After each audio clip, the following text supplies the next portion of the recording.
नमस्कार, बहुत-बहुत स्वागत है आप सभी का। आप देख रहे हैं एनएमएफ न्यूज़। आपके साथ मैं हूँ नम्रता चौधरी और मेरे साथ हैं मेरे वरिष्ठ सहयोगी पंकज प्रसून।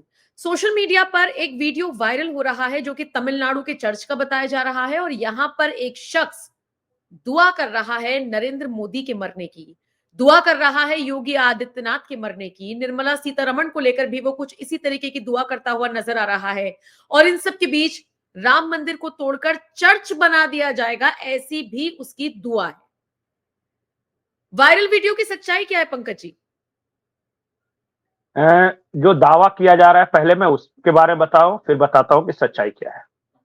दावा यह है कि तमिलनाडु के चर्च के अंदर ये सरमन दिया गया है न्यू ईयर से पहले, और जिस शख्स का नाम है जिन्होंने ये कहा है ए पास्टर, हम्म। और उन्होंने निर्मला सीतारमन, नरेंद्र मोदी, अमित शाह और योगी आदित्यनाथ इन चारों के हत्या की कामना की है। और उन्होंने जो लाइन कहा है चर्च के अंदर, पहले अंग्रेजी में कहा है, उसे मैं बता देता हूं। तमिल में कहा है, उसका मैं अंग्रेजी में अनुवाद करके बताता हूं। Jesus please kill Narendra Modi, Amit Shah, Nirmala Sitharaman, Yogi Adityanath. Jesus give us strength to destroy Ayodhya Ram temple and build a church there. अब ये भाई साहब बोल के तो निकल गए, अब इनका वीडियो हो गया वायरल।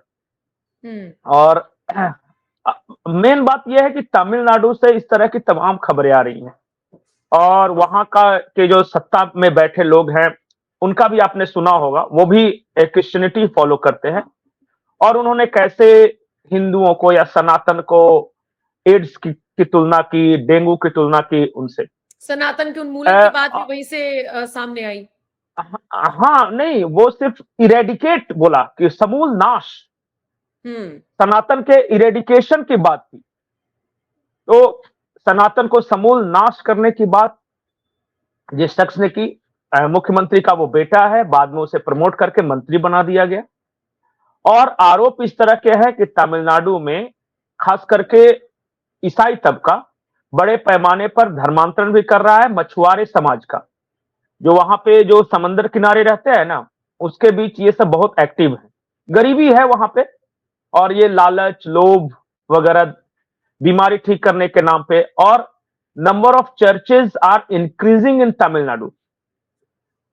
और जिस तरह की वहां आइडियोलॉजी चल रही है, वो कहा जाता है कि वो एंटी सनातन आइडियोलॉजी है। वो अपने आप को द्रविडियन आइडियोलॉजी कहते हैं, हाँ। और पेरियार के फॉलोअर कहते हैं खुद को।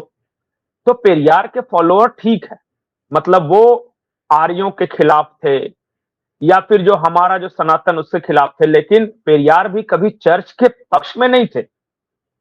लेकिन पहले, मैं बार बार बोलता हूं ना कि ये दरअसल एक तरीका है, पहले हिंदुत्व से काटो, जब आदमी उससे विरक्त होने लगेगा तो अपने आप फिर आपकी तरफ अट्रैक्ट करेगा वो।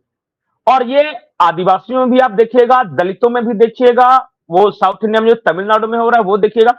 सबसे पहले वो ये नहीं कहते कि हमारे पास आ जाओ, वो जो हिंदू धर्म में की बुराइयां बताते हैं, और बार बार किसी भी जो बहुत ज्यादा पढ़ा लिखा नहीं है या उसके पास एक्सेस नहीं है बहुत ज्यादा जानकारियों का, तो उसको अगर बार बार बताएगा कि आप में ये कमी, वो कमी, वो कमी, वो कमी, तो उसको लगने लगता है एक वक्त बात है कि सही में हमारा हिंदू खराब है, हिंदू धर्म जो है सनातन खराब है। और उसके बाद एक बार वो डिटैच हुआ ना, तो फिर अपने ट्रैक पे लेना शुरू करते हैं। मुझे पूरा यकीन है कि जिस पास्टर ने ये कहा है उनके खिलाफ कभी कुछ नहीं होगा, जबकि ये खुलेआम हत्या की बात है। यहां कोई धर्मांतरण या फिर अपने धर्म के प्रचार प्रसार की बात ही नहीं है। ये तो सीधे कह रहा है कि जेसस हमें वो शक्ति दो कि हम नरेंद्र मोदी, अमित शाह, निर्मला सीतारमण और योगी आदित्यनाथ को मार सके।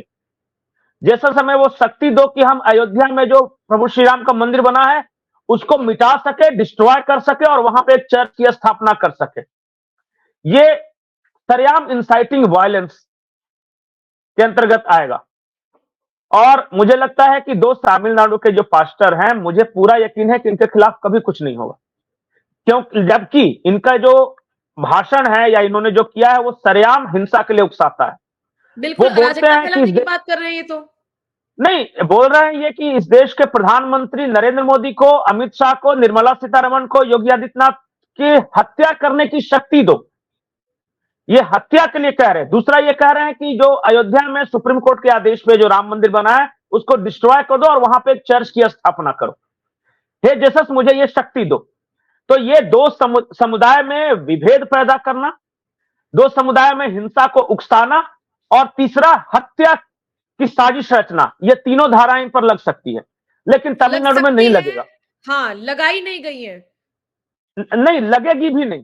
तमिलनाडु, देखिए इस देश में या कहीं भी आप पैगंबर का, मोहम्मद पैगंबर का अपमान नहीं कर सकते। चाहे आप फ्रांस में हो तो शार्ले हेब्दो वाला हाल हो जाएगा। आप जीसस के बारे में नहीं बोल सकते उल्टा सीधा, लेकिन हिंदुओं को सरेआम गाली दे सकते हैं। हिंदू के देवी देवता, उनके प्रथाएं, सब पे आप आराम से गाली दे सकते हो और आप आराम से बच के निकल जाओगे। अब क्यों, इस सवाल का जवाब मैं दर्शकों पर छोड़ता हूं कि आखिर ऐसा क्यों है कि कोई प्रभु श्री राम का अपमान करके आराम से बाहर घूमता रहता है। मैं स्वामी प्रसाद मौर्य की बात कर रहा हूं। आखिर ऐसा क्यों है कि कोई भगवान श्री कृष्ण के बारे में आपत्तिजनक शब्द कहकर वो आराम से घूमता रहता है, उसका कुछ नहीं होता। आखिर वो क्यों है कि हमारे शिव जी का, शिवलिंग का अपमान करके वो आराम से घूमता रहता है। किसी भी दुनिया के किसी भी धर्म, मजहब, संप्रदाय के इष्ट देव का अपमान करके इस तरह घूम के रह सकता है कोई क्या? आखिर मैं दर्शकों से ये जानना चाहता हूं जो सुन रहे हैं, आखिर ये पास्टर जो कि हमारे देश के प्रधानमंत्री की हत्या की बात कर रहा है, गृह मंत्री की हत्या की बात कर रहा है, फाइनेंस मिनिस्टर की हत्या की बात कर रहा है, उत्तर प्रदेश के मुख्यमंत्री की हत्या की बात कर रहा है, वो आखिर क्यों घूम रहा है? आप बताइए, इसका जवाब दीजिए कि आप गालियां सुनकर चुप क्यों रहते हैं? आज आपके कोई भगवान को गालियां दे रहा है, आपको कोई फर्क नहीं पड़ता, और उनको यह बात पता है कि इसके इष्ट देव को 20 गाली दे दो, नहीं, लेकिन और जब ये पंकज जी, अड़कते हुए आए तो सीधे बोल दो कि 2 रुपए टमाटर सस्ता कर दिया, हंसता हुआ चला जाएगा। ये पंकज जी, लक्षण है। कार्ति चिदम्बरम से मैं बात कर रही थी, उनका इंटरव्यू कर रही थी, तो मैंने पूछा कि सनातन के उन्मूलन की बात होती है, दक्षिण से इस तरीके की बातें क्यों उठती हैं? तो उन्होंने मुझे कहा कि जिस सनातन को आप समझ रहे हैं, हम उस बारे में बात नहीं करते, हम तो कास्ट हियरार्की पे बात करते हैं कि कास्ट तो कास्ट के सिस्टम बारे नहीं में बात होना करें, चाहिए। नहीं तो कास्ट के बारे में बात करें ना। मुझे, जैसे कि मुझे जो हटाना है उसके बारे में बात करेंगे ना। अगर मैं दहेज सनातन प्रथा का को बना विरोधी के हूं, क्यों आप कास्ट की बात नहीं, करते हैं? हाँ नहीं, अगर मान लिया कि मुझे दहेज प्रथा का मैं विरोधी हूं, तो मैं शादियों को थोड़ी ना गाली देने लगूंगा कि शादी करना बहुत ये है वो है, शादी भगा। मैं तो दहेज के खिलाफ हूं ना। आप अगर जातिवाद के खिलाफ है तो जातिवाद पे बात कीजिए। आप सनातन इरेडिकेशन प्रोग्राम चला रहे हो, और ये आपके यहाँ के जो क्रिश्चियन मिशनरीज हैं, जो चर्चेज हैं, वो खुलेआम गालियां दे रहे हैं, और आप कह रहे हो कि हम तो उस बारे में बात नहीं कर रहे हैं। ये सब आपको सेटिस्फाई करने के लिए बोला गया था ताकि आप सवाल न कर सके।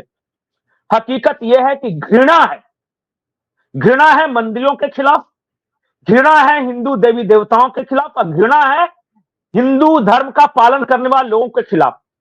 वो नीचा दिखाना चाहते हैं। और मैं बार बार बोलता हूं कि इस देश में जो दोनों अब्राहमिकल जो रिलीजन आए हैं ना, अब्राहम को जो मानते हैं, वो दोनों एक तो संप्रदाय है, वो धर्म नहीं है, वो संप्रदाय है, अलग अलग सेक्ट है। वो एक एक व्यक्ति को मानने वाले हैं। कोई ईसा मसीह को मान रहा है, कोई पैगंबर मोहम्मद को मान रहा है। तो वो दोनों सेक्ट के काम करने के तरीके में फर्क है। एक के पास पैसा है, लॉबी है, और वेरी वेल ऑर्गेनाइज्ड स्ट्रक्चर है। वो न्यूज में कम आते हैं लेकिन काम ज्यादा करते हैं।